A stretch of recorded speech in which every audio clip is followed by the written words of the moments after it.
I'm assuming you've seen the countdown. I did.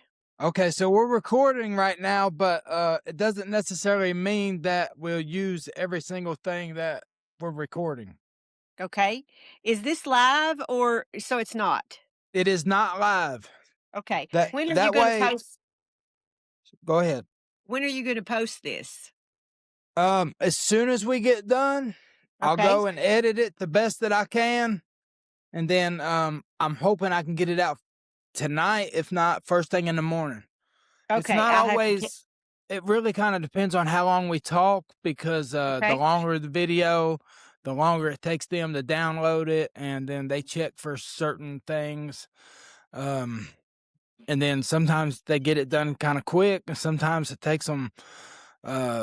YouTube kind of takes like 24 hours, but Facebook is a whole lot faster about getting the content out there. Okay, good. I had told some people that I was gonna sit down with you, so I Okay. I told them 7 o'clock. I'll go back on there and I put a link on your page and on my page. So I'll go back on there and explain that it'll be first thing in the morning or however you get it out there, Uh, long as you do. can you hear me okay? I can hear you just fine. Okay, well, that's great. If you want, like, as soon as we're done, you can go online and say, "Hey, I just did the podcast with Mike. We did Point of Impact podcast, and um, it should be coming out, ASAP or whatever." Okay. Um, I didn't know how you felt about that, so I usually don't try to promote like guests before I have them because uh, the first guest that I'd planned on having was like a musician, like a country singer, and he flaked on me. Oh, And it was like my first podcast. I'd kind of been working on it. Nobody kind of seen what I just been kind of trying to do something for myself and for my family, and just hopefully to build something and give back to the community. And so, I was pumped up about it, and maybe not everybody was pumped up as much as I was, and he didn't show up. So, um, it didn't stop the show. We kept on going and everything, but it just, I I didn't advertise then, and I'm glad I didn't, but I usually wait till we have our conversation. I don't know how everybody feels about doing it live, but so far I just been going like this. That way, everybody's, some people might get on here and talk a whole lot online, or be used to, giving interviews or speaking in public and things. But for me, I'm just kind of starting out, so um, I like to edit, if I need to, or go back okay. and That's um, fine. okay. Ho However you need to do it. I'm But here. I We'll just do it. but I'm as real as you can get. I started recording just as soon as we started talking. I don't, I'm the same guy talking to you today, right now, as I will be 5 years from now if we, do the same thing. So, um, I'm really glad to meet you. Glad to meet you. Thank you for having me. Um, thank you for coming on the podcast. I've been kind of trying to legitimize the podcast in the community and also abroad. Um, most people get on here and all they think about is views, views, views, and I get it. And Facebook and social media has never really appealed to me.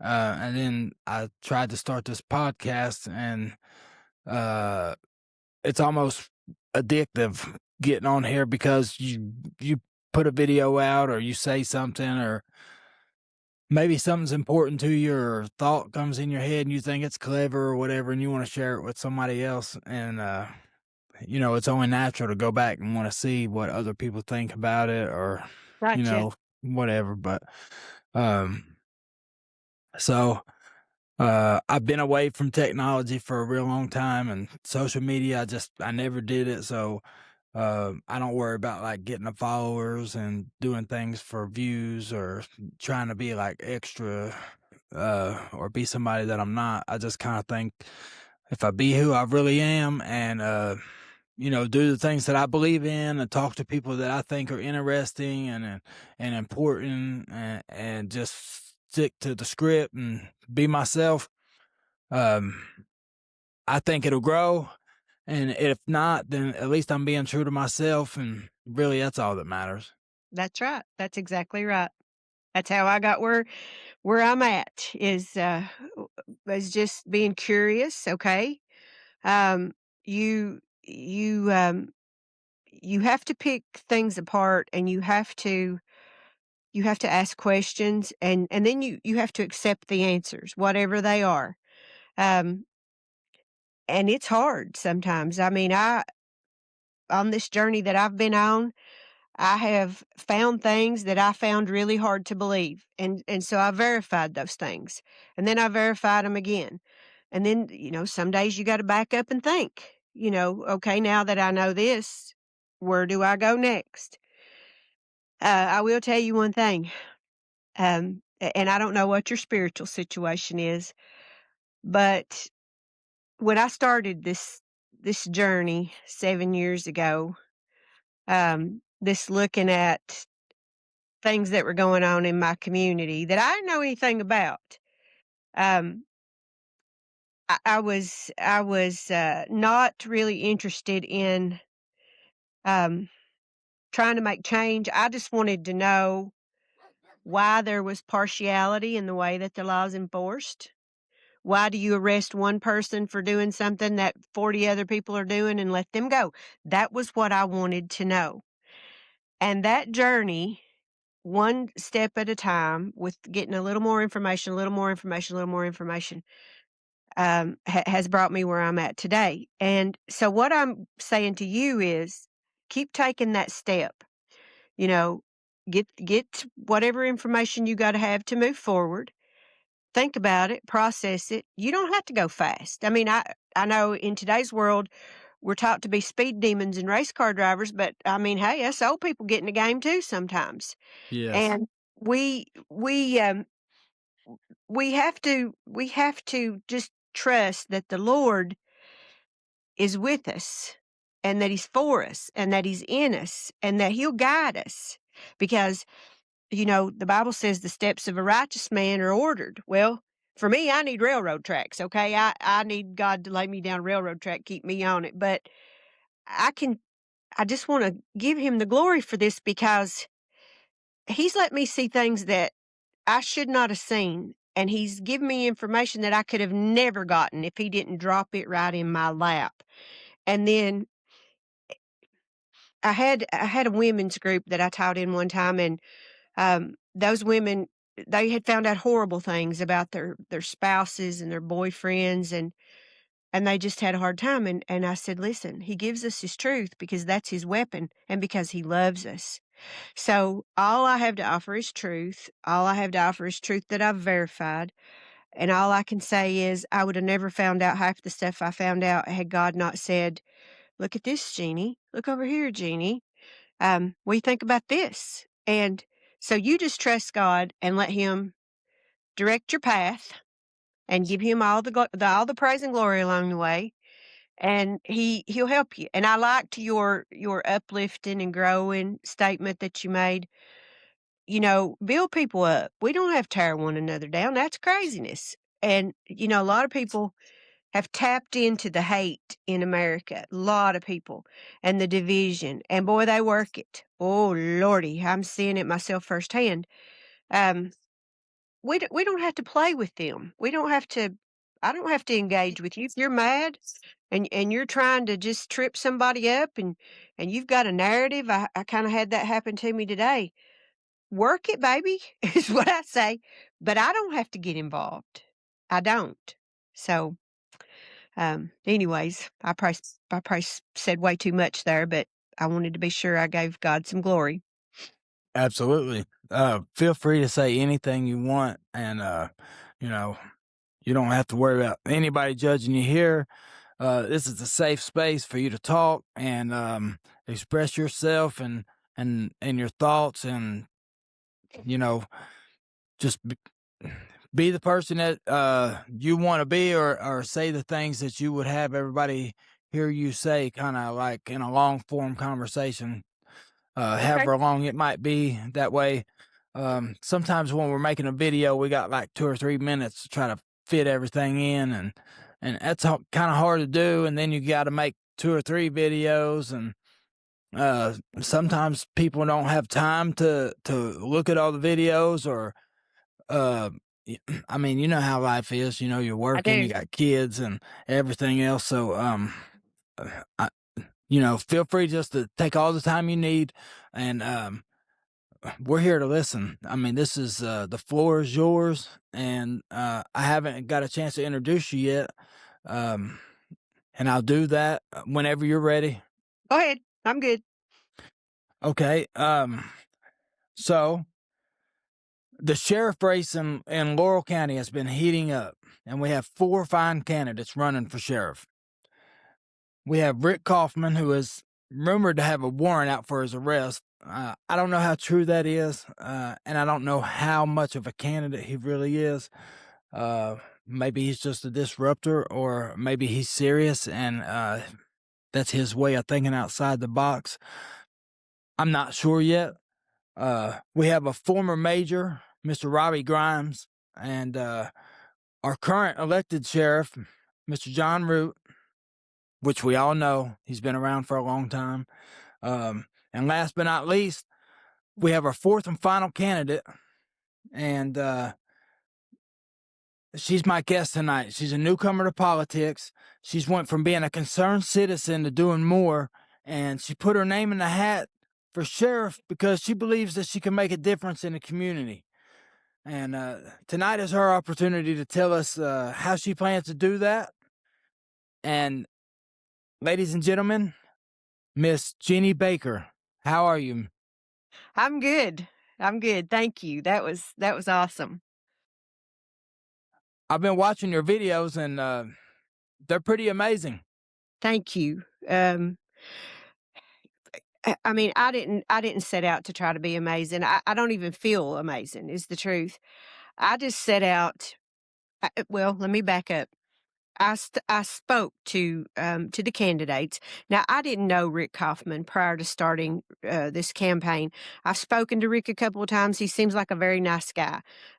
He I don't know where he is, and I don't know anything about a warrant. I've heard that. I mean, a lot of people are talking about it, but I don't honestly know. But um, you kind of know what Sheriff Root is doing and what he's going to do because, like you said, he's been there a long time, and so I wanted to speak to Mr. Grimes because my thought was, I want to know what the candidates are about. So I spoke to Mr. Grimes and I asked him what he was going to do different, and he really didn't have anything that he planned to do any different. So I knew that I wanted to address the issues in Laurel County of the gray machines, the drug trade, um, the just the complacency that we have here. It's like people have lost hope because nothing changes.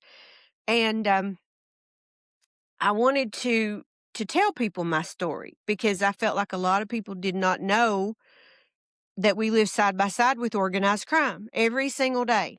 And most of the time living side by side with it's not a problem, but if you rock their boat, then you got a problem, brother. You got a big problem. And so I just thought, if nobody else is gonna try, I'm going to. And so, I had a time trying to find you gotta have 2 people to nominate you for the position. Well, listen, I'm a woman, and, I asked a couple people, and they were like, "Nope, nope, nope." So, finally found 2 people to nominate me, um, and it was 2 o'clock on Friday afternoon, or on the last day to register to run. And so we went up there and we registered, and I did this is how, politically ignorant I am. I had no idea that the clerk released a list of all the candidates, so, my daughter sent me that, and she's like, "You better make a statement because they put your name out there." So I made a statement, and I do everything with prayer. And so I prayed and I said, "Okay, Lord, I'm here now, and you're gonna have to help me because I don't know one thing about this stuff." So I made a statement and I knew what my first order of business was gonna be because that's where the organized crime is. The machines are where the organized crime is. And so I knew that if I could get rid of the machines, I could get rid of some of like probably 50% of the drug trade. I could That's a get rid lot. of that is a lot. 50%'s a lot. It is. I could get rid of probably 80% of the prostitution. I could take a swing at human trafficking because I have interviewed witnesses who tell me that one of the owners was absolutely involved in human trafficking, and I could take a swipe at getting these people out of my county, go somewhere else, hopefully to jail. But I don't know if that's going to happen or not. So, Do you think, I'm from Laurel County, I'm from London, I'm from East Bernstead. I moved there when I was 12. I lived there till I was 22, till I got myself in trouble and I went off to prison. But, before I went home, every store I went into, I knew the people that owned it, and I knew their family. They were somebody's uncle, or they were somebody's dad, or they were somebody's papa or something. But when I came home, things were totally different, and, I really think that has an effect on our community. are you talking about the people that own the stores also own the machines? I mean, you brought up the machine, so, I'm just naturally assuming you're talking about the stores and the gas stations, Yes. that we go in. Yes. That's Yeah. yes. So, and I've told this story on my Facebook page, but let me just give you a brief synopsis. In 2019, my son got custody of his two young kids. He was working out of town in Alabama. He wanted to be home with them. And so he said, "Mom, there's nothing to do here. I want to open a little game room. I want to have some pool tables. I want to serve some hot dogs, and I'll run it. And that way, I can be home with my kids." And so he asked me to loan him some money, so I did, and he was there probably 6 weeks, I don't know, but anyways, he put some of those machines in, and I didn't know he had them, and he got arrested for having the machines, and I was mad at him. I'm not that mommy that says, "Good job, go team," when you're absolutely digging a hole that you're not gonna be able to get out of, and my kids will tell you that. So I was mad at him, but I was talking to my neighbor, and she said, "Well, Jenny, you could have walked 75 feet and found 20 more of those machines. Why him?" Well, I hadn't been really talking to him much at that time because I was so mad at him. He's in jail and he's want me to get him out on bond. You know how that goes. Mom, get me out. You can do it. And I left him in there because I was mad. And so when my You friend felt said like he this, was doing something that, was illegal, and you weren't gonna support that, so, no, you didn't realize that maybe that it was going on everywhere else. that's exactly what I did not realize. So finally, I was at work one day and he called and I said, tell me about these machines. Tell me why it was a big deal that you had them and it ain't everybody else had them." And he said, "Well, I wouldn't pay to play." And I didn't know what that meant either. So he had to explain that to me. And so um, I got him out of jail and hired him an attorney. And I've still got my text messages with that attorney. And I basically said, he's not going to plead guilty to this. If we're not going to arrest everybody, we're not going to arrest him. And he ended up he took a plea deal of some sort, I don't know, but in my spare time, I started just looking at these machines to see what in the world was going on with these machines. Well, it was wild. At that time, there was, about 700 machines in Laurel County, and the information that I gathered up was that they were in 91 businesses. Now, that's changed since then, but these machines brought a fortune in, and yes, it was gambling because I mean, people would tell you, you put money in the machine, you play the game.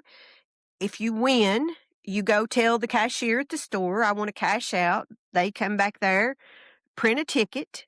The ticket prints off at the register, and they cash you out. Now, most of these stores had 2 cash drawers. They had one for the machines, and they had one where they did their business with the gas stations or whatever, and, So they paid out of the cash drawer, and they out of the machine drawer, and they ran the gas station out the other door, and they got payroll out of that. Um, I've been told they made a fortune of untaxed dollars. And so I got one estimate that said they made about 70 grand a day. Every single day, 70 grand a day. That was more than I was making as a nurse at that time. And they're doing it every single day. And there was two people that owned a big bunch of the machines.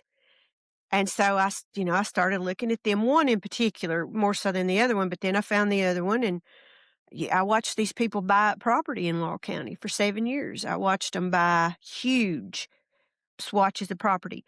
And so I looked at their Secretary of State filings to see what their companies said. One of them said they were in manufacturing. One of them said they were in real estate, but they used the same company names as they had little stickers on the side of the machine. Like one said revenue boosters. Well, if you look at revenue boosters on the Secretary of State website, it says that it is a real estate company. Well, that ain't real estate. Those machines are not real estate. So I thought, I might be able to do something here because it's a felony to lie on your Secretary of State filing. So you file stuff away and you file stuff away and you dig a little deeper and you dig a little deeper. Well, I couldn't get anybody to listen to me. I gathered a 5-inch binder full of information on these machines, the tickets and everything that proved that they were gambling. And you were And doing this on your own or you had help? I had one person that helped me for a little while. That didn't last long. She's went to the other side since then, and she also um she got scared, all right, because people were watching what we were doing. Intimidated or scared? Um, well, she Or quit, both, maybe? but both probably. And so, I kinda got a little scared. I'm just gonna tell you, it is scary, and the people that I've interviewed and the witnesses that have come to me, they're scared. So, if you think that these people are harmless little old folks that, they got a couple machines here and there, I'm sitting here to tell you that they're dangerous. They're very dangerous.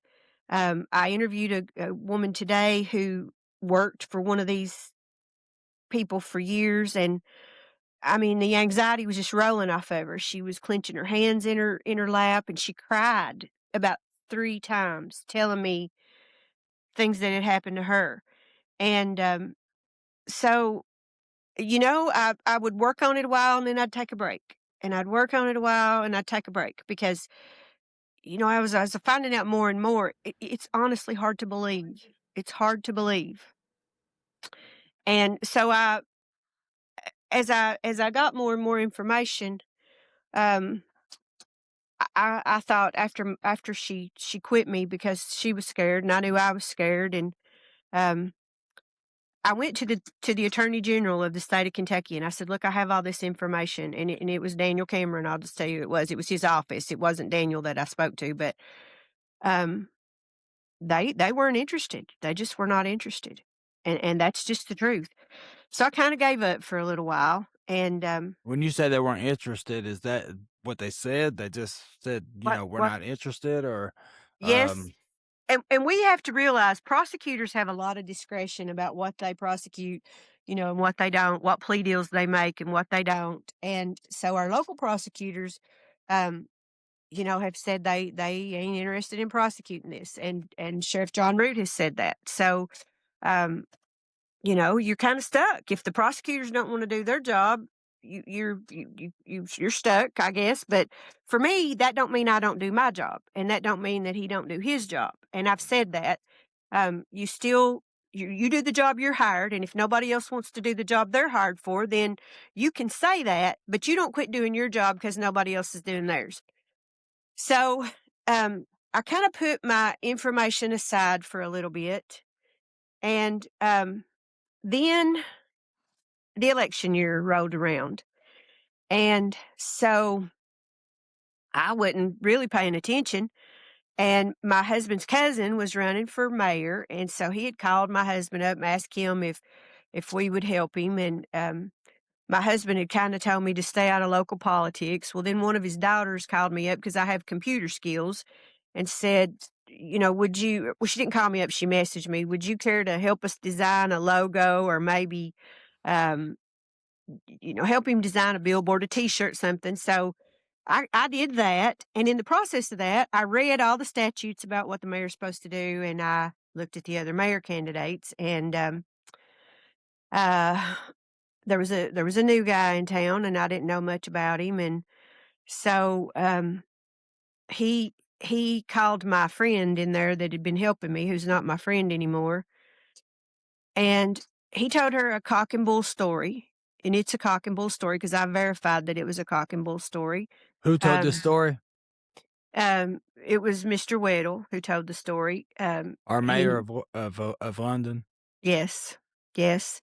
And I verified that he was lying. He was just lying. I don't know how to sugarcoat that. People say mistruths, or they'll say, spreading misinformation. It's lies. Okay, it's lies. It's lies. It's lies. So he was not being truthful, and so me being naive and direct, I made an appointment to go see him, and so I did. And I told him, you're lying, and I know you're lying, and stop it. I wouldn't let nobody lie on you. If I knew somebody was lying on you, I'd say stop." Um, but this was before the common people had access to artificial intelligence, okay? But he's very wealthy, and he had access to that, and so he had all these pictures, and he had what looked like text messages, and he had, oh, it was bad. It was bad. It When was you say bad. he had, access to AI and text messages, you mean he had other people's information? He had created via AI things that looked to be very real. Now, I knew that it was AI because I was a cardiovascular nurse, and we were using AI models to teach people about their disease processes. For example, if you had coronary artery disease, we could use an AI model, instead of an X-ray image, to create that disease process and say, all right, here's what you got, and here's what you need, and here's what where we need to go from here. So there's certain things that give away AI. Okay, you just know that it's AI, and you've seen AI, you know what it looks like now, but back in that type period of time, not everybody did. And I had also verified what he was saying with people who would have known, like what he was saying was that Laurel County had a child sex trafficking ring, and he had 17 names that was involved in that sex trafficking ring. Well, I've been around a long time, and I know a lot of people. So I went to KSP and asked them, because he was saying the FBI knew about this. And I went to KSP and asked them, "Have you ever had a complaint on any of these people?" 3 of them were troopers, by the way. And they were like, "No, we've never had a complaint." So So I you went, seen the list of the 17 people? yeah, I And, have. is that something that, that the mayor shares with, just It's random people asking, or is that something that you were privileged to, as kind of like a confidential information? I was not given the list by the mayor. I was given the list by somebody else. But um this is the mayor's MO. All right. And I don't want to talk about him too much because I'm not in a race against him. Okay. I'm just telling you. He don't have to lie much himself. He gets other people to do it for him. And that's what he did. He showed these little photoshopped images or AI images to people, and they believed it.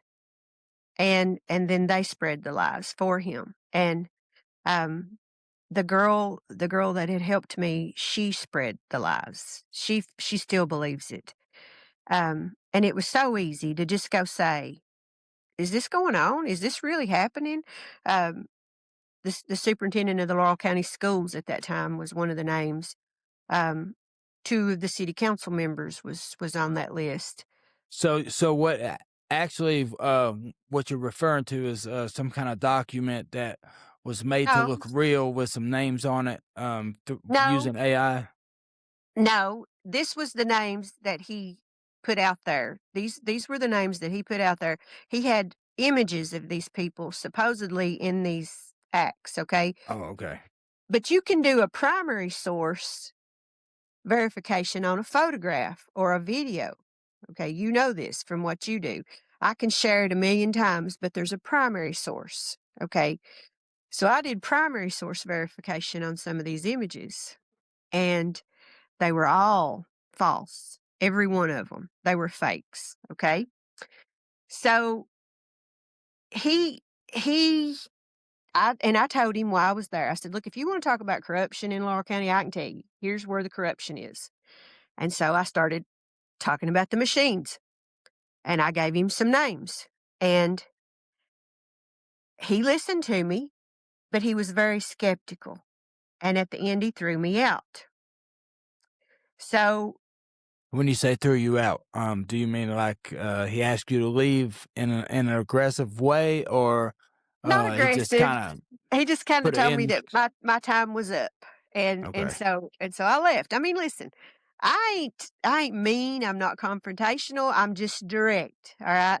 I told him what I knew, and I said, "You're in a position to help me, and I hope you will," and he said, "Well, that's something I ought to pray about," and, he got more and more defensive the longer I talked, and you have to realize that, uh, I was talking about the fact that there was gray machines all over Laurel County, and that, one of the people that owned the gray machines was friends with Sheriff John Root, and so my thinking at that time was probably it's because he's his friend and he doesn't wanna prosecute his friend. So, um, I I I didn't know at that time everything that I know now, but anyways, um, but the mayor and the sheriff were friends, and so the mayor let everybody know that I had been there. He let everybody know that I had been there. And so I was working part-time as at a little brand new practice because my background is practice management and compliance. So I was trying to help this person get her practice up and running. I didn't go to work at any particular time. I didn't go any particular days. I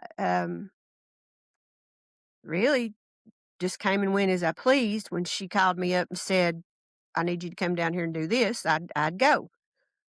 Well, it was during COVID, so they were lined up around the building, getting COVID tested. And I got out of my truck, and this girl walks towards me, and she's got this big old sheath of papers in her hands, and she says, "Are you Jeannie?" And I was like, "Yep." She said, "Would you care to take these in and give it to them girls up front?" She said, "It's just medical records request. Um, but I hate to go in because of COVID. I got a little baby." I said, "Absolutely, give them to me." So I took them in, give them to the And girls this up was front. someone you've never met before. I had never met this person, had no idea who they were. But anyways, so I took them in and I gave them to the girls up front. And in about 5 seconds, they were back there handing them back to me. They said, um, "This is asking for a certified copy of medical records, and we don't know what that is. And would you care to just tell us how to do it? Because this is a brand new medical practice." So it had an attorney's name on it. And I called over to the attorney's office and they had no idea what I was talking about. They had no idea about any medical records requests or certified copies or nothing like that. And it was somebody that they had said they had never heard of. Well, I'm sifting through them papers and there's a check in there. And I said, "Well, there's a check in here." And they said, "Honey, listen, we didn't send this stuff. We'd have faxed it over." At that time, EMRs had a option where you could just direct message anything that you needed. So I was like, "All right, well, I know what it was." So I set it over to the side. And at that time, I was working on auditing our charts to make sure that our documentation met. And about 2 o'clock that afternoon, I got a text message that said, "Did you get the check?" And I thought, apparently this does mean something. And I said, "I got it." And I said, "What's it for? It's not signed." And they said, "Ask somebody." So I did. And I asked somebody at KSP, and they said, "Well, I think that may be a threat. It can mean that you're bought and paid for or whatever."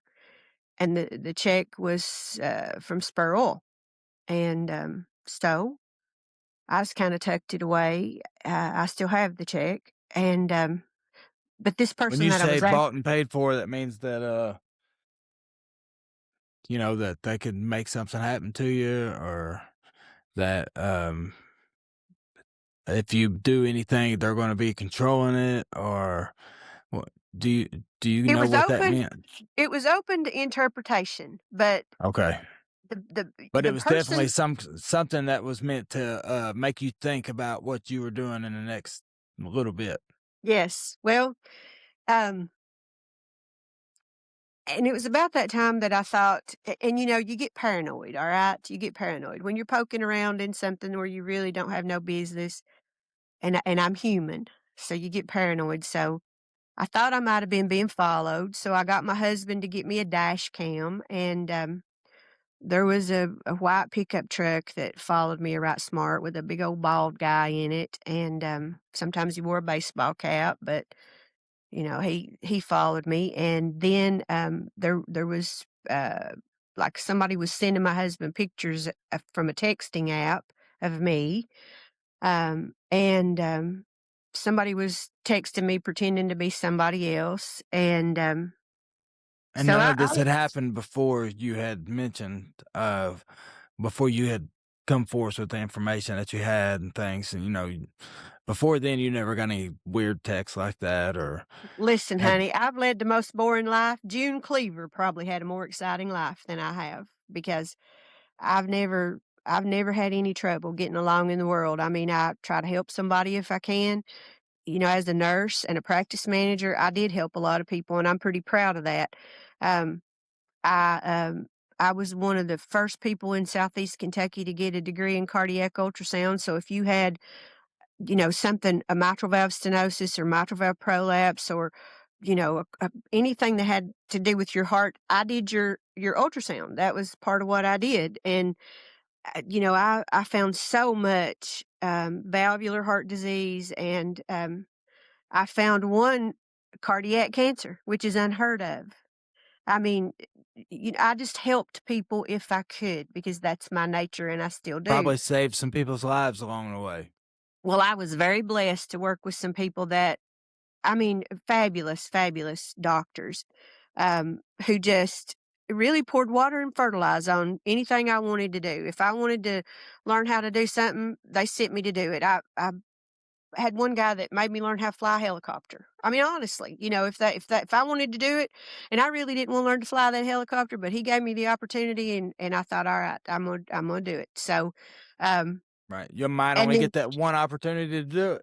that's right, and so they were just fabulous guys, and I could go get them when I saw something crazy and say, "Come here and let's look at this together."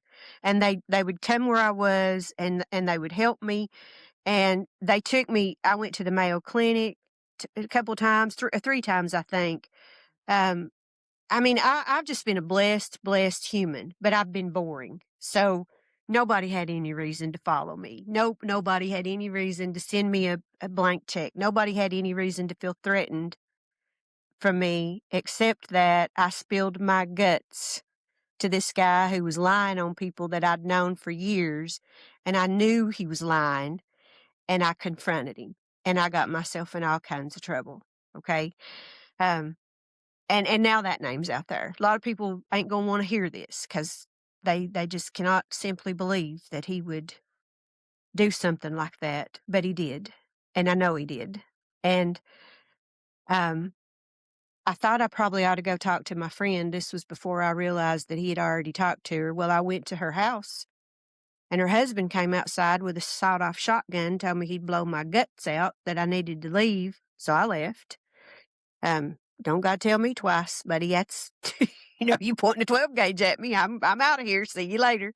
Right. But it was just it was a bad, confusing time for me because I had never had anybody feel any animosity at me at all, ever.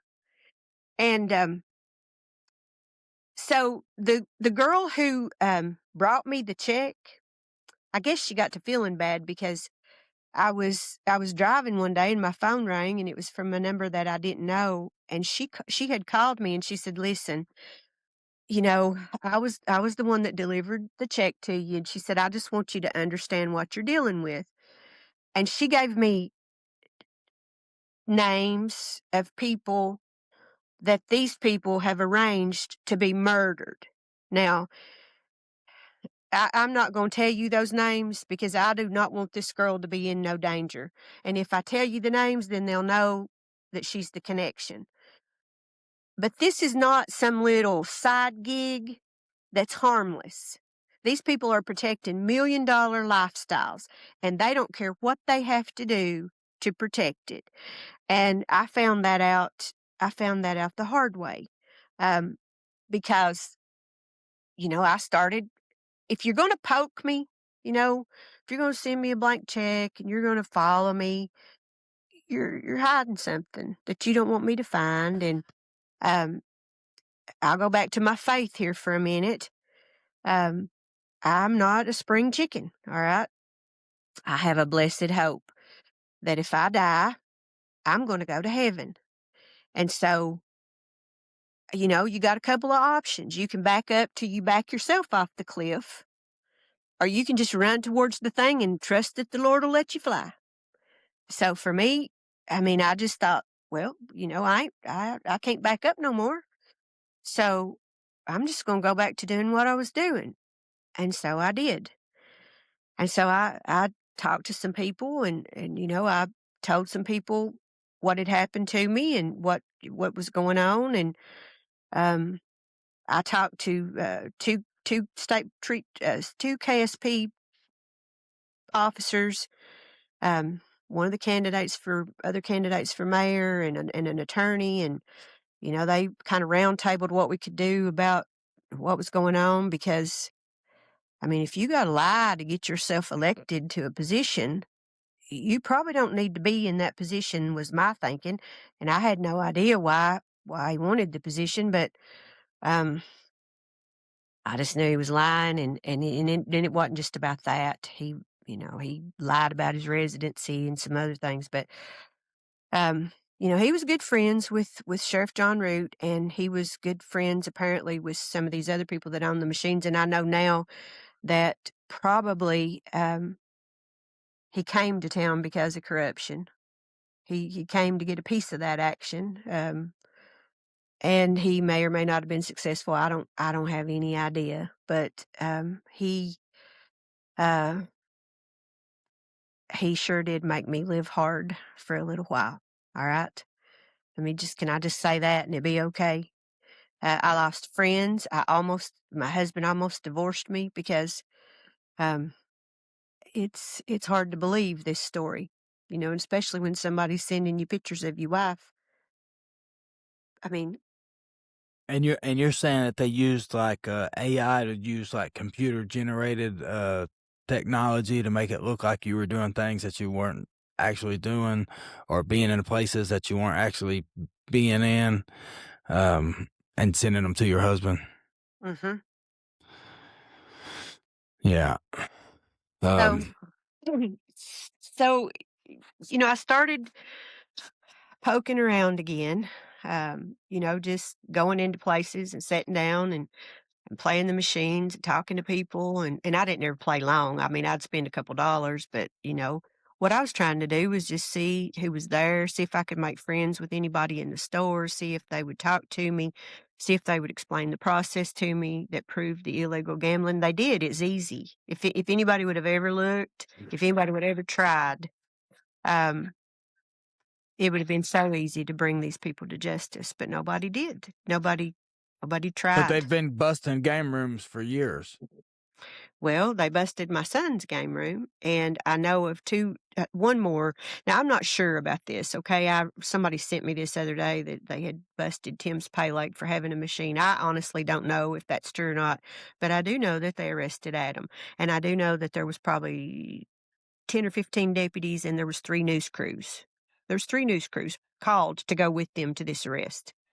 So why did they do that? I mean, he's all over the state of Kentucky on every news channel going. So what was that? That was an example, okay?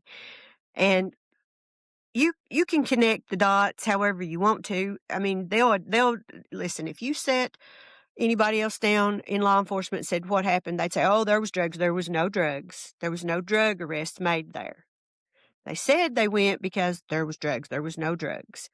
There was no drug charge. And I've posted all that on my Facebook page. They went, they took news crews, they took a bunch of people, and they arrested my kid. And that started a spiral for him that he still struggles with. Because he'd been an addict. And listen, they devastated his life with that action. Is that Now, what made you wanna, kinda go into maybe throwing your name in the hat for sheriff the next time, election came around? yes, one thing, but there's a lot more. There's in 2023, and my son don't like me talk about this. He has threatened me to not talk about it anymore. But my son was found over a 50-foot embankment. There was a motorcycle down there with him. I would have never known what happened to him. But an Amish man in a horse and buggy came by and remind me to give God some glory on this in a minute. But he came by and he saw the motorcycle. He didn't see nobody. He saw the motorcycle. So he stopped a passersby car and he called 911, borrowed their phone, and they called 911. And the Jackson County Sheriff's Department, a feller named Andrew Brewer, let me give Andrew a huge thank you again. I've thanked him, but I'll thank him again. But Andrew Brewer got Adam out of there. They found him down over this cliff, and he In was Jackson County? he was unconscious, and he was. They said he was breathing funny. So it was 95 degrees outside that day. It was the 6th day of August, and I'd been down in Tennessee because I didn't feel safe in the city anymore. Somebody broke in my building a couple times. I had a little building on 4th Street. I made makeup and skincare, and through COVID, I had started refinishing furniture and doing upholstery because I do that. And so I sold my building on 4th Street. There was a listening device found on it. Um, and somebody kind of told me that the listening device was there. I'd have never known it, but it was on my landline, so they never did hear much because all we ever did was order cheese fries from Shiloh's on that landline. But um, Pretty they good, ain't they? yeah, they are delicious. Yes, Absolutely. Don't they pass are. up cheese fries, but my grandson loved them, and we were homeschooling because my daughter had cancer, and so I sold that building on 4th Street, and I bought a warehouse full of furniture that I could work on, and I was down in Tennessee moving that warehouse back up here, and I missed a call from the UKER, and I called down to the UKER when I got back in service, and I thought, is mom, dad, or Adam? Because my daughter was with me. Well, they didn't have any of them, is what they told me. And at that point, I've never been somebody that cries much, but when I am terrified, uh, it's like my muscles just kind of lock up and I can't think. And I think everybody's got a reaction, but that's mine. But my husband said, well, he said, call back down there and ask them if they've got a John Doe. Well, that made me even more terrified, but I did. And so I called back and I said, do you have a John Doe? And they put me to this nurse, and the nurse said, describe him for me. So I did. And she asked me his birthday, so I knew it was him. But then she wouldn't tell me nothing else because of HIPAA. So I hung up the phone, and I said, I got to go to UK. And Ronnie said, well, call back down there and ask him if you can talk to him, see if he can talk. So I did, and they let me talk to him. And he sounded horrible because I didn't know it then, but he had a big hole in the roof of his mouth. And I said, Adam, honey, are you all right? And he said, yeah, I'm fine. Come and get me. Come get me, Mom. I need you to come get me. And I said, well, what happened? He said, I don't know what happened, but I need to just go home. Just come and get me. So I said, well, what's wrong with you? He said, nothing. I'm fine. Just come get me. So the nurse got back on the phone and I said, well, what's happened to him? What's wrong with him? And she said, well, he came in by helicopter. Let somebody say that about your kid. Yeah. I can And imagine you were terrified. I don't even know what the word is, but she said he has 7 fractures in his neck. He has a hole in the roof of his mouth. All the bones in his face are broken. And he has a big laceration on the top of his head. And I said, well, is he moving everything? Because as a nurse, you know that neck injuries paralysis. Oh, he's moving everything just fine. And I thought, "Well, what in the world?" But But he probably wasn't supposed to be moving. well, they had a neck brace on him because, like I said, Andrew did everything right when he got him up out of there. But it took me 3 days to find out what happened to him because nobody knew. Nobody at the hospital could tell me anything except he's very, very injured. And, he had a motorcycle, but it was down in my garage, so he wasn't I didn't know if he's riding a motorcycle or not, but 3 days later, the Jackson County Sun published what happened. But I had been asking in the meantime. I called a KSP trooper that I knew and said, "Can you find out what happened to him?" And he called me back and said, "Well, I'm not the only person asking questions," and it was the Laurel County Sheriff's Office asking questions. So at that point, I said, "I'm not talking to you anymore." So anyways, um, he he, uh, he had to go on a ventilator very shortly after I got to the hospital. He just could not breathe on his own. And so they put him on a ventilator, and this little sweet neurosurgeon comes in and says, "You got to go back down to London and get a guardianship for him because he's got to have a lot of things done to him, and somebody's got to give us permission to do that. And he's on a ventilator in a medically induced coma. And here's your letter that says he can't make decisions, and take that to your county clerk, and they'll help you." So I had to drive back down to London, and I went to Roger Schott's office, and Roger helped me. He actually done it all for me, really. Um, but I got the guardianship, and I went back to Lexington, and they did the surgery on his neck. Um, the third day he was there, and he came off the ventilator, and I stayed with him, and he was not coherent. He was confused. He was hallucinating some. He was restrained. Um, But the neurosurgeon said to me, because I said, "Well, it looks like he wrecked a motorcycle." And he said, "Really?" I said, "Yeah." And he's like, "Well, maybe." And I said, "What do you mean maybe?" And he said, "Well, when you wreck a motorcycle, you put your hands up to catch yourself." And his palms didn't have a scratch on them. And he said he don't have no road rash. And he said, I don't know if this is a motorcycle accident or not. And I said, "Well, tell me what you mean." So he had big The doctor angry. was saying this to you?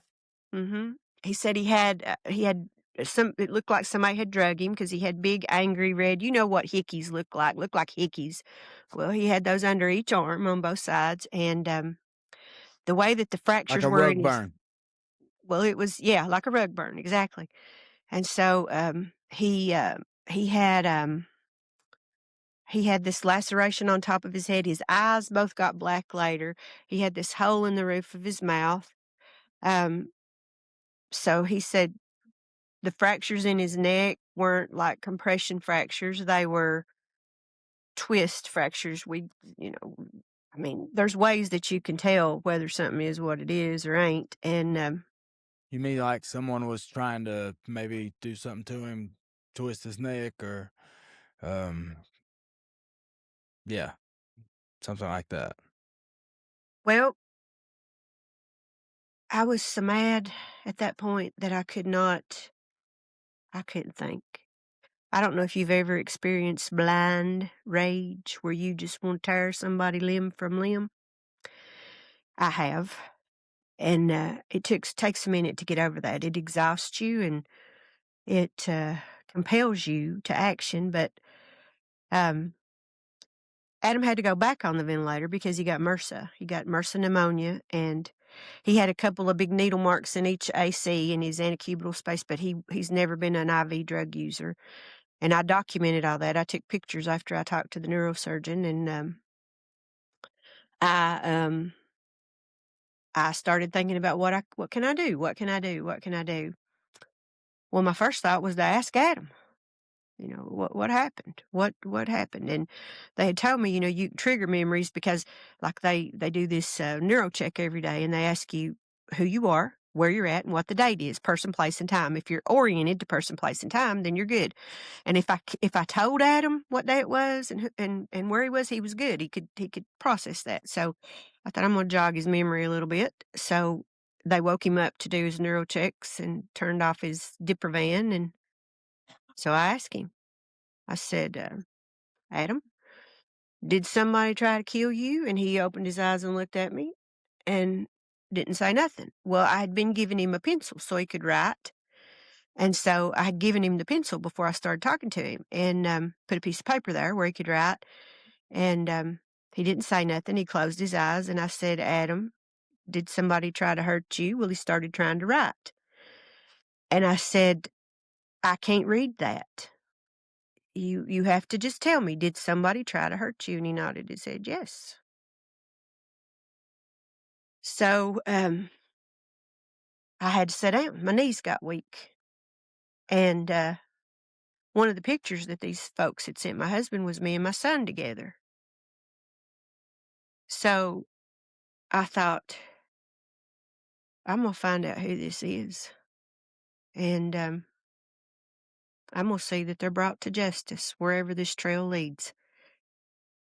And that wasn't my first instinct, okay? I'm just gonna tell you that, it was not my first instinct.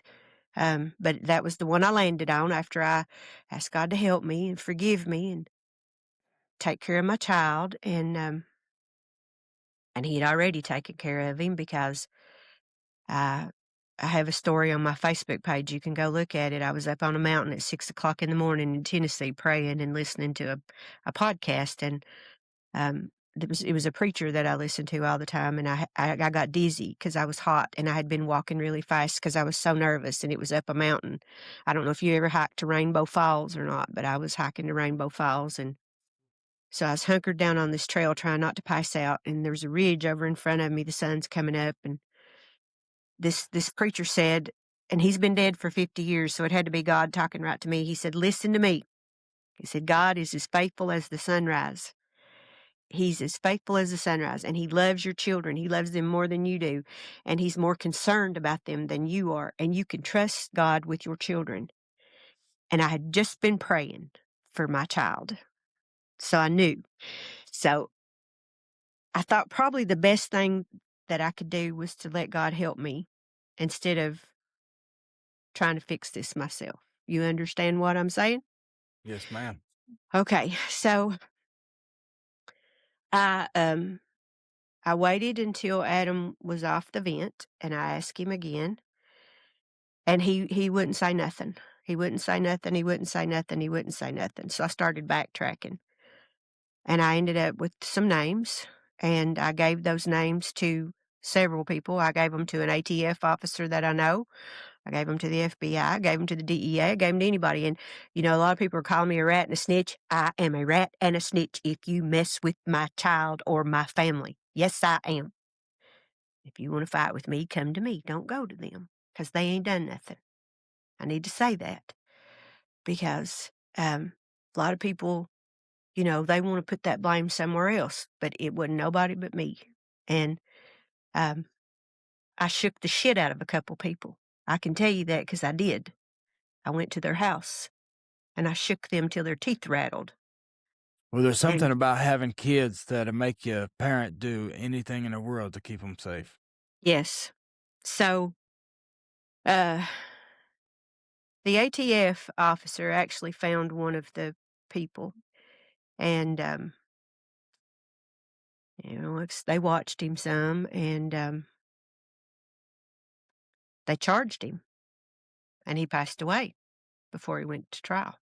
So, uh, there's that, and, but every time I'd go in the gas station or, look at a Facebook post from one of these people, all I could think about, and God forgive me for thinking like this, so I'm gonna just tell you what I thought was these sons of bitches. I'm a Baptist, Baptists will cuss you out. Not often, but sometimes. They're still here. They're still operating their businesses like they're legitimate. And I know of two people that they've murdered. Can't prove it, but the people that were involved in it say they are, but they're too afraid to say anything. And I know of one person that they hurt. And I know of one person who's two people who are strutting around here acting like they're in charge and nothing's changing. So I'm running for sheriff. I've instigated an FBI investigation into these machines. Can we I don't. stop right here real for just 1 second and, take a bathroom break, and then, we'll start right back with the, you running for sheriff? Yep. Okay. I'll be right back. I'm just gonna let it record and,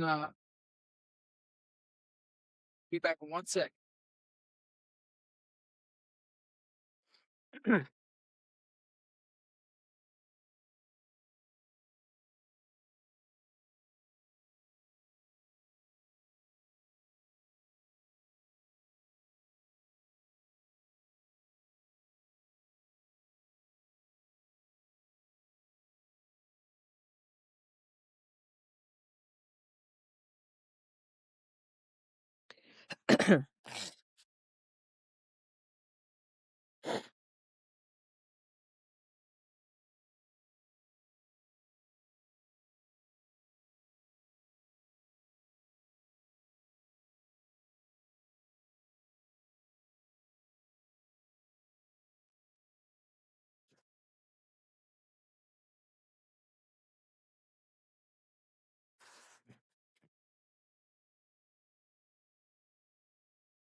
Okay, so you're running for sheriff, Yes.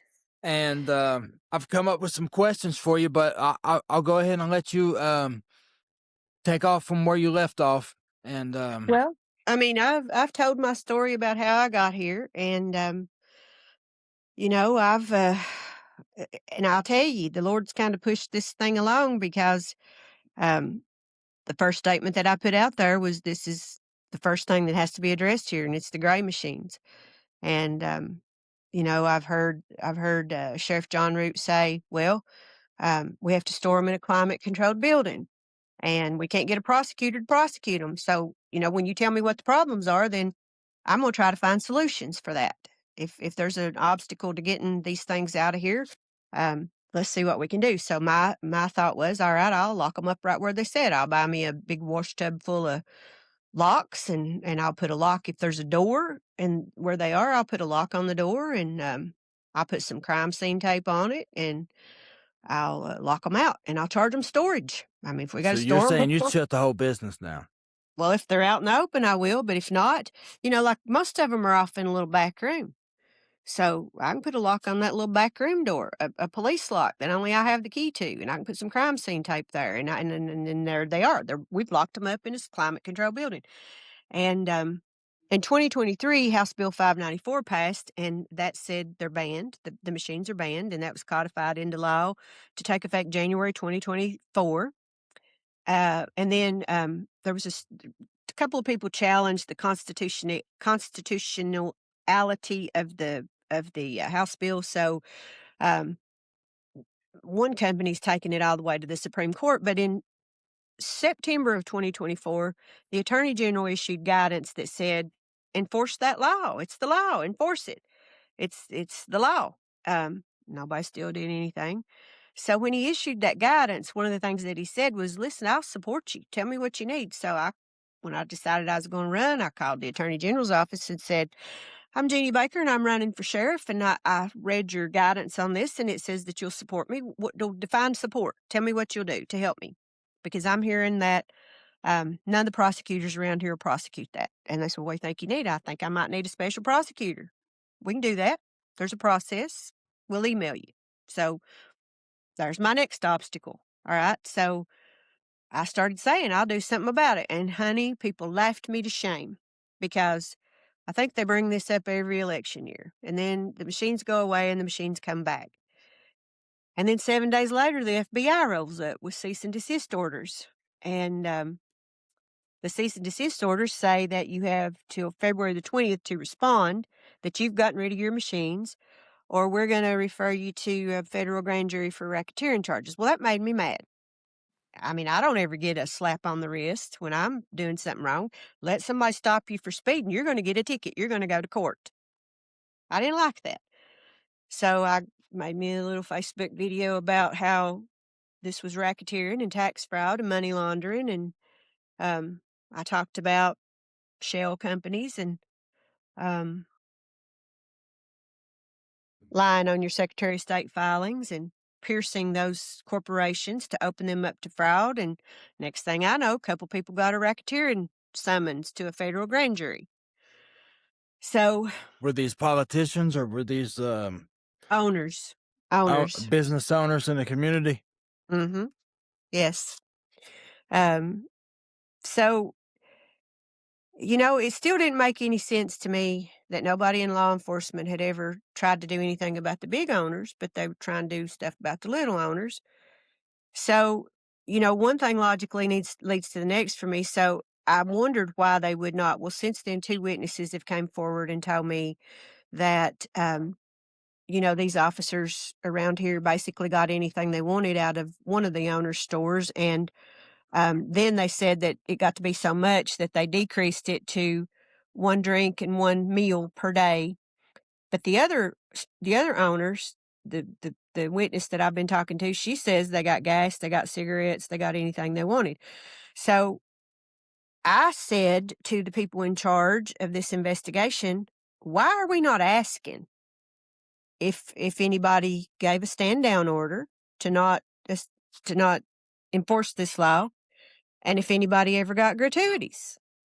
Okay, I mean, if it's a bribe, it's a bribe. The KAR statute says that a police officer can't take anything over $25. Well, that's being asked now as we speak. So I don't know what's going to come of that. Maybe nothing. I can tell you what'll happen if I'm the sheriff. You better not take nothing. You better not. You better take nothing. Nothing. Not anything. Nothing that can be construed as a bribe. You better not. But I've got a lot done, and I said when I started this, well, no, wait a minute. With God's help, I've got a lot done. But I said when I started this, if I could affect change, that would be enough. So I may not get elected. I mean, I honestly don't know how it's going to go. I'm doing my best to win. I had somebody tell me this morning that I wasn't serious about winning. I'm very serious about winning, but I figure it'll be hard for me to get elected. I'm not stupid. All I can do is try, and I'm trying. Um, but I want to be your next sheriff. And if you can vote in Laurel County, I need you to vote for me. Well, I've come up with a few questions for you, and maybe some of the people in Laurel County, if they don't get a chance to ask some of these questions, maybe they can listen to them now, and hopefully you can clarify some of those issues. Uh, I'll just start. There's an FBI investigation into the London Police Department, and Laurel County Sheriff's Department recently took over the NCIC database management. How would you ensure the integrity of this data, and what's your plan for interagency cooperation given the current FBI probe into the London PD? First of all, when there's an intralocal agreement between the London Police Department and the Laurel County Sheriff's Office. Prior to now, I heard Sheriff Root say other day in the 911 committee board meeting that that the London Police Department had always had charge of the NCIC database. They were the ones that always had it, maintained it, kept it secure. Okay, control over it basically. So they've moved Until that the now. investigation. Well, until somebody from CJIS, the Criminal Justice Information System, an auditor from CJIS, in response to a complaint that was filed, and I don't know who filed it, nobody does. The there was a complaint filed that there was misuse of the NCIC database. It contains all your sensitive information. So there was an investigation into that complaint. And the findings of that investigation were alarming enough that an auditor from CGIS, now I thought they initially said KSP, but I was wrong. It was CGIS. She called the 911 center and said, I need you to move control of this database. And they said, well, when do you want us to do it? Now, immediately. So they did that. Um, so they just recently at the last meeting, and that was a couple days ago, updated the interlocal agreement to reflect that the Laurel County Sheriff's Office has control of NCIC. Okay. Anytime I've ever had access to a sensitive database, I had to sign something with the owners of that database saying that I would follow the rules, whatever they are. And I had to sign that personally and corporately. All right. So I'm sure there's an agreement out there somewhere, but there's policy and there's oversight. Okay. So you write policy that says, this is the NCIC database. This is what it is. And this is how it's handled. And you don't step outside of these bounds, not 1 inch, because my background as a compliance officer, if you're ever under investigation, the very first things they ask you is, what's your policy on that? And where is it? And you better have followed that policy. And that policy better reflect state, federal, and local laws, all of them. So I can write policy that says, this is what you do. And then I can make everybody there have a username and password to that database, and I can make them change it every 3 weeks. And I can know who logs on and who logs off. And I can do internal audits to say, let me see what you looked at. Who requested it?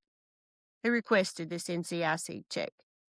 We'll keep a log of everything, every request. It better be legitimate. It better be somebody's got pulled over on the side of the road or an ongoing investigation. And I can enforce that policy. And And I'm I'll sure that there's a protocol in place, and over time, sometimes things like that they get not necessarily mishandled, but when you get in a routine of doing something every single day, maybe you're just not on as vigilant maybe as you would be if you got some kind of situation or catastrophe at hand. But being that a may be sheriff, sometimes for 20 years, maybe you would not be on top of it as much as somebody that's being a sheriff for his first year. And I'm not saying that about our current sheriff at all, because He he's didn't had to have deal with control of the database. He did not have control of it. right. The London It was Police in the Department. London Police Department. Exactly. Yes. Yeah. But for me, you asked me what I would do, and I just told you. And Yes, ma'am. you cannot get complacent. That's what I said, one of the reasons that I ran. You cannot get complacent. You have to do your internal audits.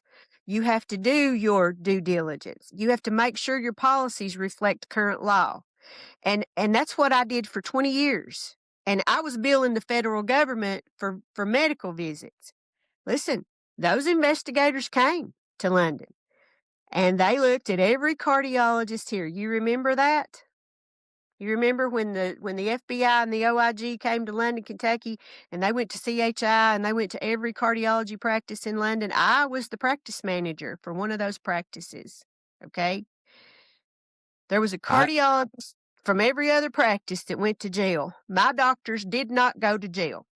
They went back in my billing for 8 years, and they looked at every policy that I had, and nobody went to jail. Now, we had to do an integrity agreement because of an agreement that Dr. Anand had with CHI for oversight of their cardiology program. So I managed that integrity agreement. Now, I'm going to tell you something. If you're not compliant, it's because you don't want to be, because it's the law. You have to be compliant. These agencies have to be compliant with federal, state, and local laws. And if they're not, it's indefensible. It's indefensible for them not to enforce the law, which is what they've done. Nobody has enforced House Bill 594. Nobody. It's been the law for 2 years now. Nobody's enforced it. So I know how to keep us out of trouble. I know how to make sure that everybody's crossing their I's and dotting their T's. I know how to run. At one time, I had 54 employees and 7 doctors that I ran every single day. So I know how to do this, and I can do it, and it can be done. What's gonna happen is somebody is gonna be in a world of trouble for this, and they should be, and it's that simple.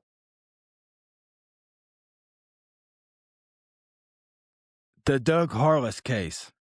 There's significant community pressure wanting justice for Doug Harless.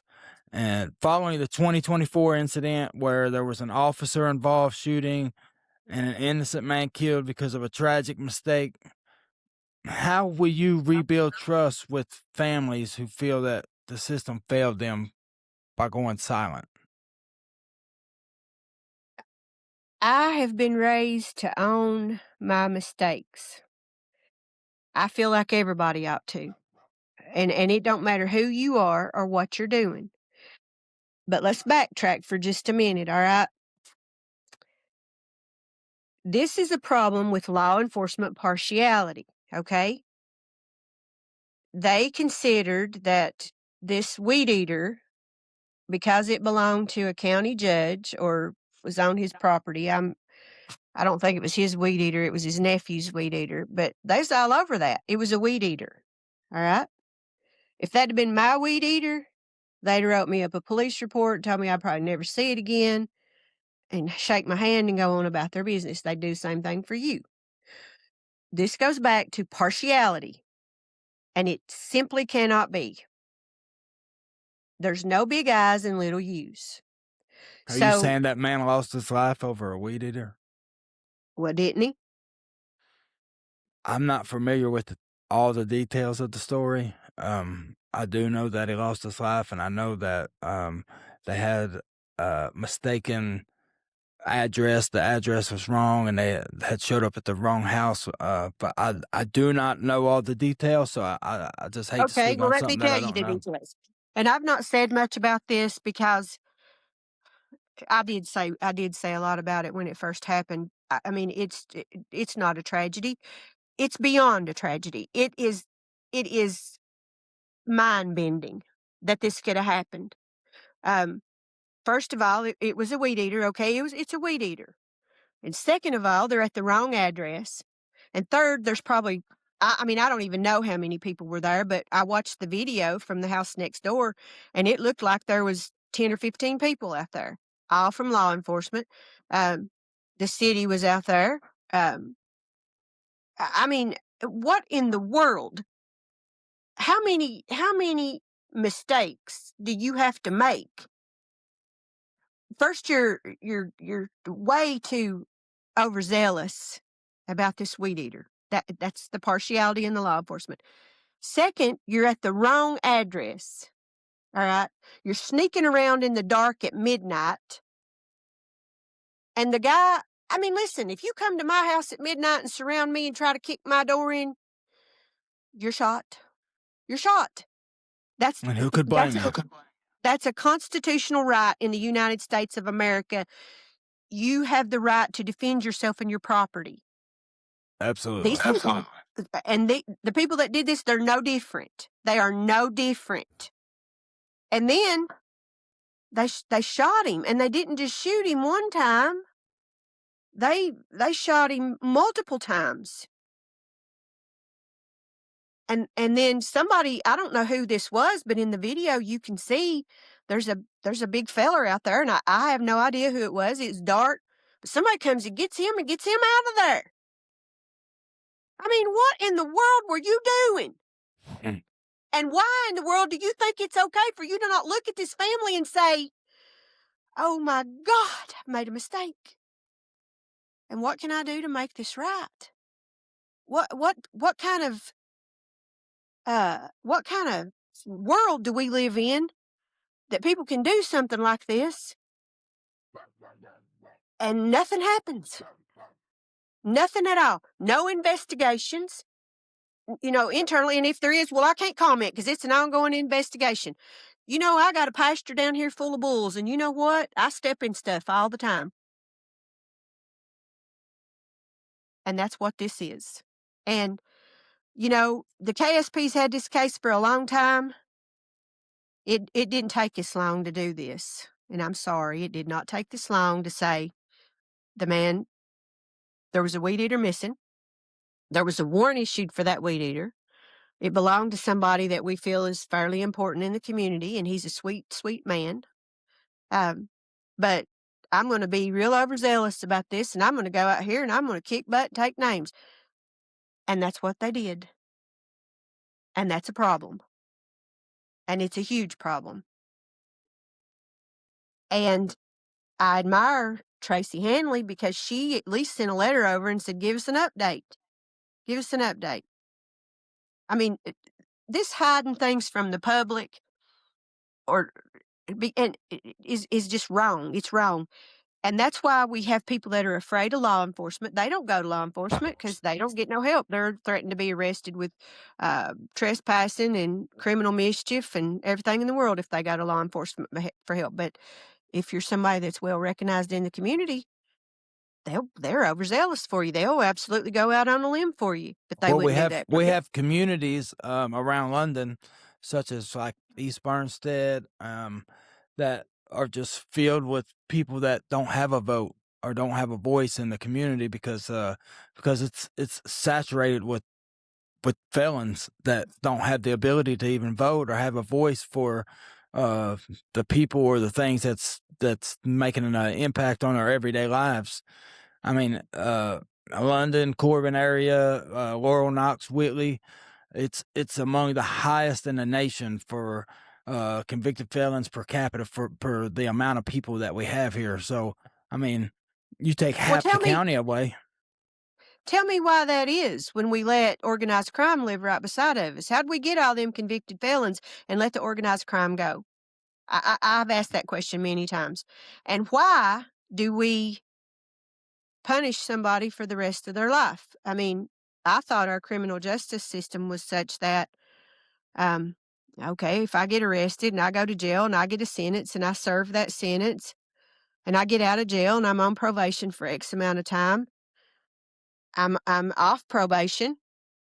Why can't I vote? Well, Andy Bashir, like him or not, issued an executive order that helps felons get their voting rights back. And you can go to vote, I think it's vote.gov, and you can see if you're eligible to get your rights back. I actually gave somebody a link to the website other day. I've spent a lot of time talking to a local pastor who he runs it's not a sober living, it's a structured rehab. That's one of the things that he does. He helps people get their rights back. And, the executive order actually automatically instated voting rights for nonviolent felons. So maybe a lot of these people are able to vote and they don't know. You can go check online. Um, would you care to look that website up and post it in a comment or something on this podcast? Because I don't think a lot of people know that. I've been giving it to people because, if you've done your time and you're not on paper, as they call it, I'll say, "Are you on probation?" "I'm still on paper." "I'm not on paper." Um, Go check and see if you can get your rights back, because if you can, then do it. It's worth it. I'll try Um, to find it. okay, thank you. So that's the people in East Bernstedt are not any different than anywhere else. I live in East Bernstedt. I live on Mount Zion Road. I have lived here my entire life. I've never had a problem, ever. And I have two people that are felons that work for me. They're humble, hardworking. They're two of the best trim carpenters you'll ever see in your life, because I've got a little construction business that I run now. Um, they are not on drugs. One of them was in a sober living when when he first started helping me. He rode a moped. I was afraid he's gonna get killed. I had an old junk Mercedes sitting out here in my backyard, and I gave it to him so he wouldn't get killed. And he drove it till he bought him another car, and now I think he's got a Beamer right now. I mean, That's nice. what are we doing looking down on people? I mean, I know Anybody what can make it I if they're willing to put the work in and work hard and do what they need to do to better their situation. They can do that. they can, and we should help people where we can. So that's my answer on that. Um, but I keep going back to the way the law's enforced here, Well, and your opponents have characterized the local system as like the good old boy network and citing recent city ordinance change the affected of the appointment for some of the candidates. How will your administration break the good old boy culture? I know some of the city ordinance had to do with like maybe knocking some other people out of employment. I'm not sure what you mean, and I don't have any control over city ordinance. If you're talking about Robbie Grimes, is that what you're talking about? Where I'm talking they about the Laurel County Circuit Court issued a restraining order in late December 2025 to block city ordinance that would reduce staffing for first responders. The oh, court found that council retaliated for supporting Randall Weddle. So for supporting Randall Weddle, is that what it says? they Is that that's what what the Google court says that um the people that ruled on the case actually found that they retaliated. First responders cut the staffing for first responders in Laurel County because of their support for Randall Well. That's what Google says. Okay, I'm not sure that's accurate, but first of all, I don't have any control over the city ordinances. As the sheriff, I would have control of the sheriff's department. So there wouldn't be a great huge amount I could do about that. Nothing actually at all. Um, but I I'm not sure that's accurate. I don't know. I honestly don't know. I do know that the judge told them when they went to the hearing that they could not disenfranchise the citizens of Laurel County, that they had to fund these programs, that the citizens of Laurel County's tax dollars had paid for these programs and they were to fund them. They were to find the money and fund them. And so I think they have. I mean, I don't know. I honestly don't know. I'm not much involved in the city government. I know some of the people, I know about the conflict, but there ain't anything I can do about it. I can't even vote in the city. And so the sheriff doesn't have anything to do in the city. They have their own police department. They patrol the streets, they enforce the law. The sheriff's department is for the county. So I'm not sure. I don't I don't know if they were found to I don't know about that. Let me just say I don't know and hush. Okay. We have a hometown epidemic, and it's been this way for decades. I mean, beyond traditional bust and arrest, what kind of strategies uh, do you think you could have in place to be innovative enough to reduce both the supply of drugs and the demand for illicit substances? Ooh, that's a good one. Um, so I told you that getting rid of these gray machines will decrease the drug trade by 50%. Okay. And the reason that I say that is because one of my witnesses has said unequivocally that one of the owners of these machines was part of the drug trade. Okay. That for a long time, he would send them down to Jellicoe um, to get Adipex for him to resell to the truckers. Okay. So when methamphetamine became popular, um, I guess he just switched drugs. But we have corridors into Laurel County, all right, where drugs come. We have I-75 and we've got the 49, the 41, the 38, and the 25 exit are all or the 29, I'm sorry, the 29 exit are all exits in Laurel County. So, drugs can come in here those ways, and I hear they're from Louisville. I hear there's a lot of cartel drugs coming into London. Um, the only way that we're ever going to get any kind of a handle on that kind of trafficking is cooperation with the FBI and the DEA to say here's the people that we're watching, and one of them's headed towards you, and here's what they're driving, and here's what their license plate number is, and here's where they're coming in, and watch them. All right. We also have the east-west corridor of the Hal Rogers Parkway. Um, I don't hear that a lot of drugs come in that way, but same thing.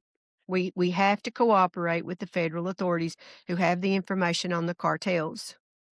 It has to be another interlocal agreement, and um, we have to be diligent about that. But like I said, I'm kind of taking a wait and see approach to see how much the drug trafficking goes down because drug arrests are already down. In Laurel County, there's a place that you can go and look online at what the arrests are and what they're for. So 3% of the arrests in Laurel County are for drugs. 3%. That's all. Less than 1% are for trafficking in drugs. So um, That's good the to know. epidemic, it is good to know. The epidemic with the opioids, um, that was from the pill mills. You know, you go to Georgia or wherever, Michigan, bring back pills. Um, the sad thing to me right now, though, is 30% of Laurel County are in recovery. They've, according to the Casper data, Casper's the controlled substance database that monitors prescription drugs. According to the Casper data, 20,000 unique patients in Laurel County got a prescription for a controlled substance like year before last. And of those 20,000 people, most of it was for a drug for addiction. So we're coming out of the opioid crisis. We still have a methamphetamine crisis, and we've got another crisis that nobody talks about much with brand new legislation that nobody's enforcing is the kratom, the new kratom laws. There's brand new legislation. Kratom in excessive doses is now a Schedule 1 narcotic, and selling it is illegal. The lower dose stuff is very strictly controlled, and it has labeling requirements, and it has dose requirements. And the thing that I've been looking at that for is a local guardian ad litem sent me a message and said, "I just came from court, and kids as young as 9 are testing positive for these substances that we get in gas stations." And I started looking at that. Well, they're right beside the Dippin' Dots and the chocolate. Yeah. And we're gonna enforce that when I'm sheriff. And that's another part of being a compliance officer. You look at legislation that's coming down the pipes and you enforce that. You get ready to enforce it before it's actually law instead of waiting and playing catch up. So there's a better way to do it all around. One is you actually do enforce it, and the other is you're proactive in your enforcement. So You met that's my you met plan. you mentioned our children, and they are our future. With some of the other candidates having decades of experience and deep backgrounds as SROs or school resource officers, what is your vision for the relationship between the Laurel County sheriffs and the schools in Laurel County? So recently, the Laurel County Board of Education created their own police system. They have school officers now. So that's a good thing because it gets kids used to seeing the officers and it gets them used to seeing them there. Um, and actually, the Laurel County Sheriff's Office has implemented behind the badge, where kids are invited to the sheriff's office once a month. At the last meeting, I saw that they went over a cruiser, they'd went over a uniform, they had the fire department there, and they'd looked at their equipment and one of the fire trucks, and at the end of that, Sheriff Root wore them all in. So for me, this is what I want to do for kids. I do not want a kid to ever be afraid of me. I do not want a kid to ever be afraid to come to law enforcement and say, "I got a problem." I want kids to know that we are the good guys. We are the safe place. We are not somebody for you to fear because that culture is a lot of the reason that people in Laurel County have given up hope. That, I'm afraid to go to the law. That breaks my heart. Why in the world would we be afraid of people that are sworn to protect and serve? Why? Well, you know the answer to that, because they're partial. They're partial in the way they enforce the law. I was told today, I had to meet my little 80-year-old daddy today, that one deputy threatened to arrest him for terroristic threatening because he gave my sister a gun because my sister's ex was threatening her and coming to her house and beating her up. And she's 5 foot tall. And I mean, what in the world are we doing that we do everything backward here, everything. And I'm over it.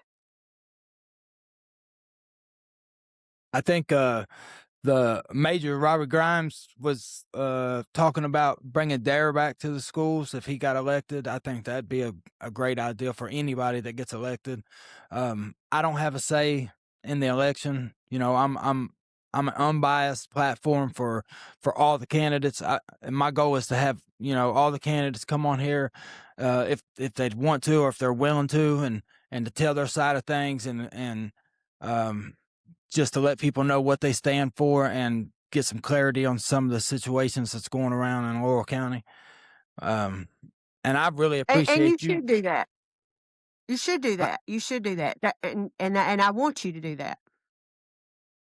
yes, ma'am. I support what you're doing. I think it's great.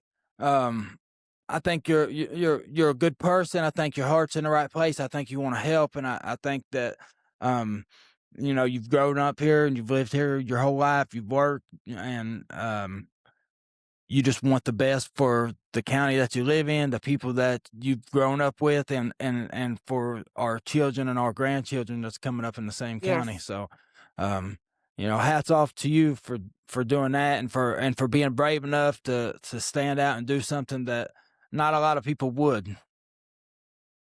Thank you.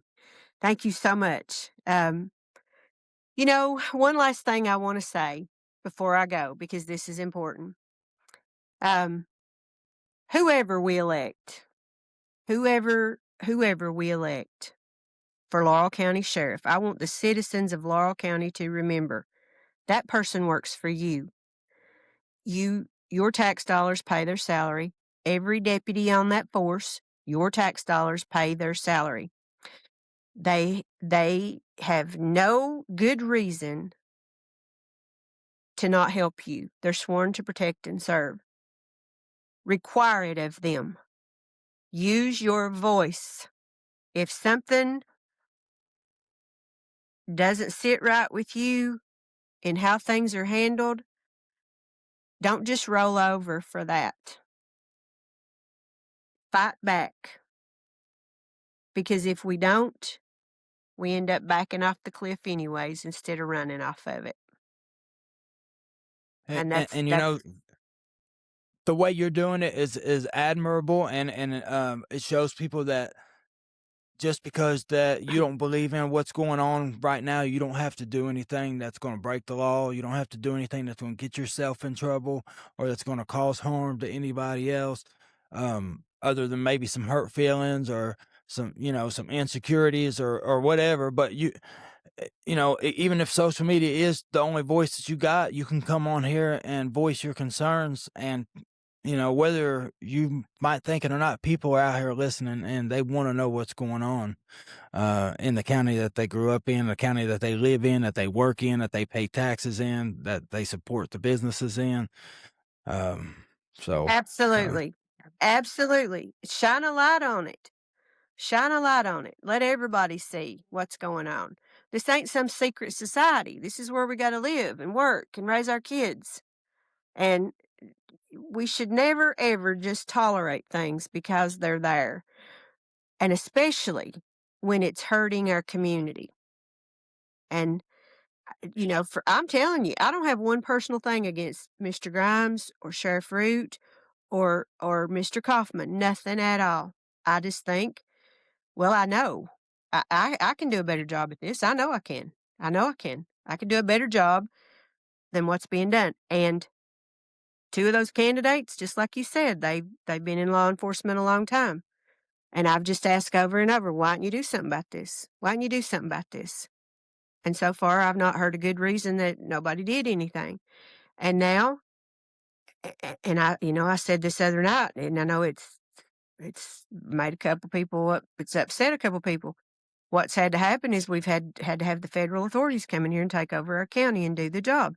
That's a shame. And it's indefensible. There's no excuse. So, um, I can do a better job, and I know I can do a better job, and I need your vote on May 19th, um, and I'll do the job. Just give me an opportunity. I mean, I've already done it. I've already done something that everybody said it can't be done. There's nothing to be done about the gray machines. Why beg to differ? Why can't we do that same stuff with everything else? If something's important to you, then you'll put the effort in to make it happen.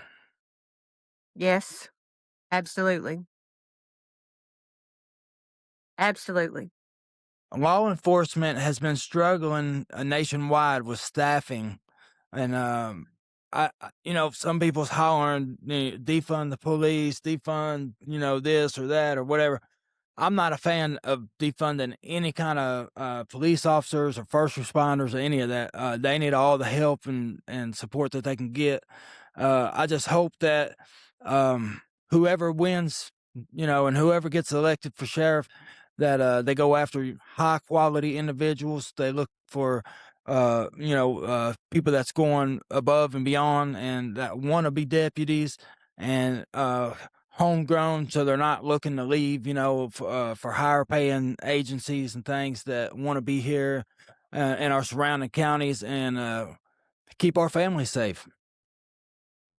I 100% agree. We cannot defund the police. We cannot. Okay. And the Laurel County Sheriff's Office is actually very well funded and very well staffed.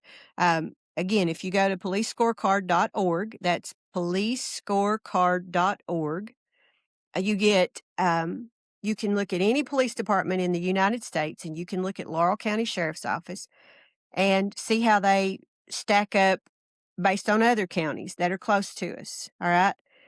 They are staffed at 95%. They are funded at 95%, which means they're well staffed and they're well paid. So, So they must be again, doing something right.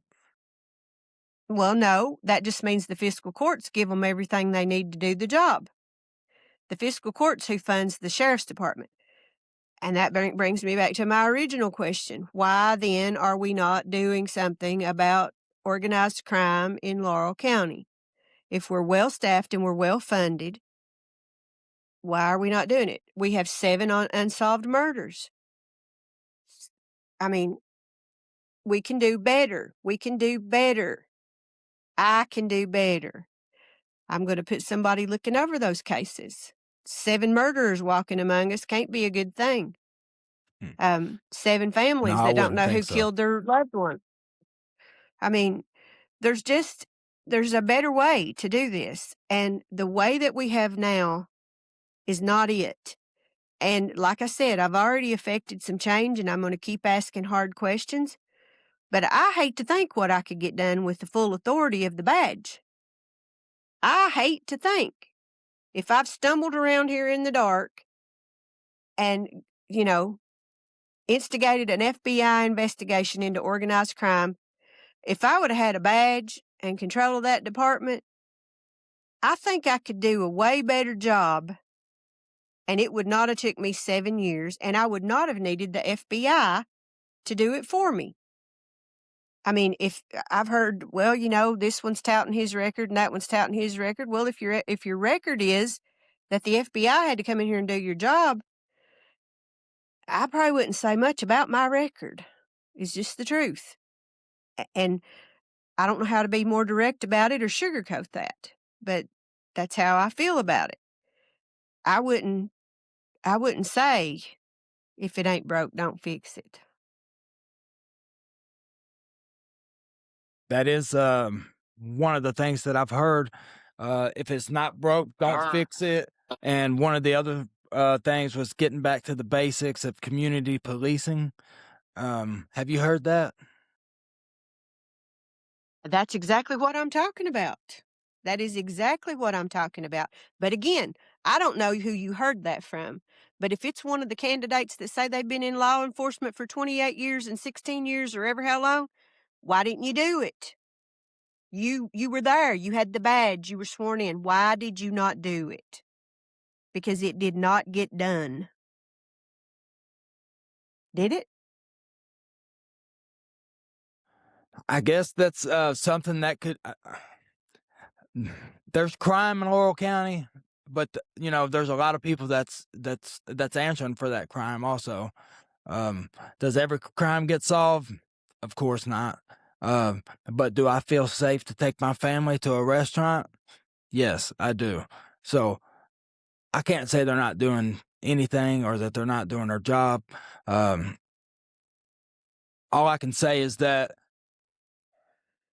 I got the utmost respect for Laurel County Sheriff's Department, for the London Police Department, for the FBI, for you, for a mother, for a grandmother, for a teacher, for a bus driver, for anybody out there that's doing their job, trying to help our community thrive, trying to help our kids coming up in school learn and to be better because they are our future. The only gripe really that I have is that um, we got so much crazy stuff going on the internet and on Facebook, and it's almost like a joke to some people, and it's looking like Jerry Springer. I don't think that's a good look on us, and I wish that was a little bit different. But sometimes you gotta work things out, and you gotta go through the bad to get to the good, and you know sometimes you gotta bring things to light and air some dirty laundry But out, to see what's going on, I guess. And I just wish that it well, wasn't always like in memes and jokes and things like that, because it's pretty serious. this is what I'm gonna say. There are some things that serve no useful purpose. All right, making fun of somebody serves no useful purpose. I keep waiting for somebody to, do something to make fun of me, and I'm listen. You can make fun of me all you want to. I like to say I look like Granny Clamp at Knuckle Fester had a baby. So, but that's just hurtful, and it's just meanness and bullying, and I'm not going to participate in none of that. But I'm going to go back to what I said. You said you had the utmost respect for the Laurel County Sheriff's Department and the London City Police Department. Well, if I thought that they would do the job and do it any better, I'd be voting for one of them. I would not be sitting here asking people to vote for me if I thought that they would do the job. They're partial. They will arrest somebody for something and let somebody else go. They are not approachable. They are not enforcing the law. I mean, how do you take an oath that you'll enforce the laws of the Commonwealth and then just not do it? Um, I'm glad that the FBI and the city council are asking, did somebody give you a stand down order? Did you ever take a gratuity? I'm glad of those things. But again, I realized when my kid got arrested and there was machines 75 feet from where he got arrested that I didn't trust them. And I didn't think they were for everybody. And that means that I kind of lost some respect for them. And like I And said, you I could don't be have right. one personal thing against them. I am right. I know I'm right. I mean, it ain't a question of could be. They did it. They let organized crime get to such a level in Laurel County that people lost hope that anything would ever be done about it. And I've worked my tail off for 7 years to get something done about it, and it's Can I finally ask you a done. question? Um, Sure. When you walk into those stores, whatever store it is, it doesn't matter what side of town. Um, when you walk in those stores and you see the people that's playing those machines, what do they look like? Do they look like they got plenty of money to be on Um, there gambling? some of them do. Some of them do. I've took pictures and pictures and pictures and pictures of them. Some of them look like they got money. Some of them are businessmen. I saw the jailer at one county. It wasn't Jamie Mosley, but he was the jailer at another county in playing the machines. I've seen people in business suits. I've seen Amazon drivers. I've seen UPS drivers. I've seen, um, people that didn't look like they had much. It's everybody from top to bottom. Some of the saddest things I've seen is little kids sitting in the floor while mommy or daddy one put money in the machines. Um, there's lots of drugs in those areas. Lots of drugs. I mean, I that's can what I only saw. imagine. I mean, my